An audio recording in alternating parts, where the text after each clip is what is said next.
नमस्कार मित्रांनो, आपण ह्या व्हिडिओमध्ये महाराष्ट्रातील पहिले या टॉपिकवर हा व्हिडिओ बघणार आहोत. तर या टॉपिकवर वेगवेगळ्या एक्झाम्समध्ये बऱ्याच वेळा क्वेश्चन विचारले गेलेले आहेत आणि पुढेसुद्धा तुम्हाला या टॉपिकवर वेगवेगळे क्वेश्चन बघायला मिळतील. तर चला आपण जास्त टाईम न घालवता व्हिडिओला सुरुवात करूया. हा खूप इम्पॉर्टंट व्हिडिओ असणार आहे, त्यासाठी व्हिडिओ शेवटपर्यंत पहा. चला तर पहिला क्वेश्चन बघू की महाराष्ट्रातील पहिले साप्ताहिक कोणते होते. तर याचं उत्तर आहे दर्पण, जे 1832 साली छापण्यात आलं होतं.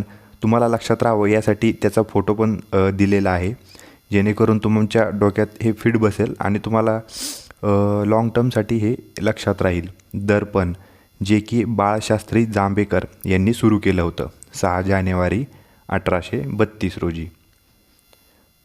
पुढचा क्वेश्चन आहे, महाराष्ट्रातील पहिले मासिक कोणते होते. तर मासिक होतं दिग्दर्शन, जे की 1840 साली छापण्यात आलं होतं. त्याचा फोटो तुम्ही असं बघू शकता, जेणेकरून तुम्हाला हे लक्षात राहील.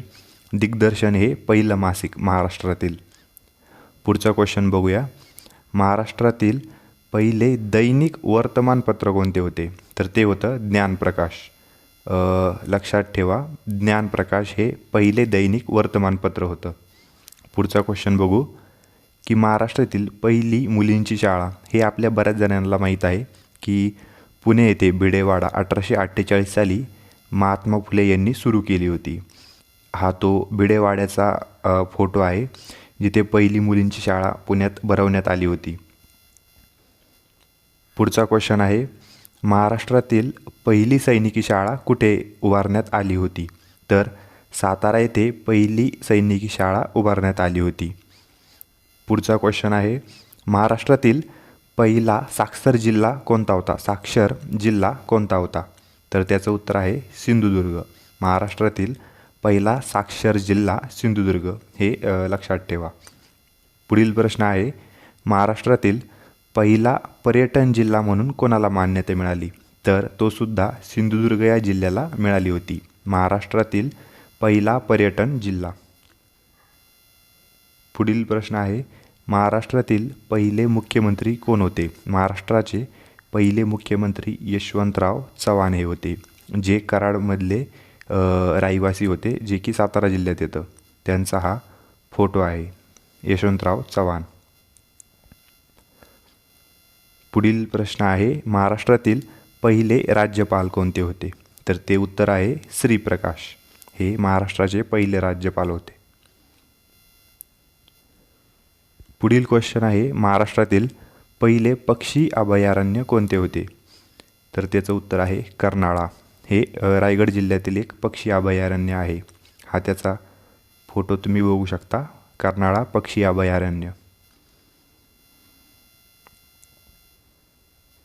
पुढील क्वेश्चन आहे, महाराष्ट्रातील पहिले जलविद्युत केंद्र कोणते होते.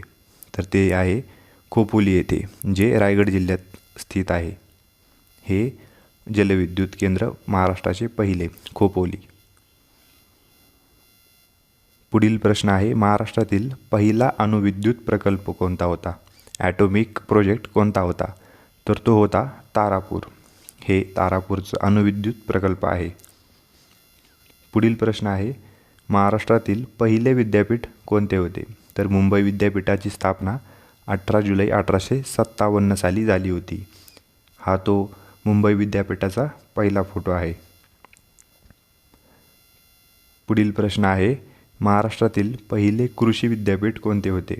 तर ते राहुरी येथे स्थापन झाले होते, जिल्हा अहमदनगर, 1968 साली. पहिले कृषी विद्यापीठ 1968 आणि पहिले विद्यापीठ मुंबई विद्यापीठ. हे राहुरी येथील कृषी विद्यापीठाचं गेट आहे. पुढील प्रश्न आहे, महाराष्ट्रातील पहिला सहकारी साखर कारखाना कोणता होता किंवा कुठे उभारण्यात आला. तर त्याचं उत्तर आहे प्रवरानगर, जिल्हा अहमदनगर. 1950 साली बाळकृष्ण विखे पाटील यांनी हा पहिला सहकारी साखर कारखाना प्रवरानगर येथे उभारण्यात आला होता. पुढचा प्रश्न आहे, महाराष्ट्रातील पहिली सहकारी सूतगिरणी कुठे उभारण्यात आली होती? तर ते कोल्हापूर जिल्हा विणकर सहकारी संस्था, इचलकरंजी, कोल्हापूर येथे पहिली सहकारी सूतगिरणी उभारण्यात आली होती. पुढचा प्रश्न आहे, महाराष्ट्रातील पहिला पवन विद्युत प्रकल्प कुठे उभारण्यात आला होता? तर तो जमसांडे, देवगड जिल्हा सिंधुदुर्ग येथे पहिला पवन विद्युत प्रकल्प उभारण्यात आला होता. पुढचा क्वेश्चन आहे, महाराष्ट्रातील पहिले उपग्रह दळणवळण केंद्र कोणते होते? तर ते होते आर्वी, पुणे येथे महाराष्ट्रातील पहिले उपग्रह दळणवळण केंद्र उभारण्यात आले होते. पुढचा क्वेश्चन आहे, महाराष्ट्रातील पहिला लोह पोलाद प्रकल्प कोणत्या जिल्ह्यात होता? तर तो चंद्रपूर येथे स्थापन झाला होता, पहिला लोह पोलाद प्रकल्प. तर मित्रांनो, हे महाराष्ट्रातील पहिला या टॉपिकवर वेगवेगळे क्वेश्चन्स होते. तुम्ही ह्या क्वेश्चनला रिपीट करून हा व्हिडिओ बघू शकता, जेणेकरून तुम्हाला प्रत्येक एक्झाममध्ये हा व्हिडिओ उपयोगात येईल. अशाच व्हिडिओसाठी आपल्या चॅनलला सबस्क्राईब करून ठेवा. धन्यवाद.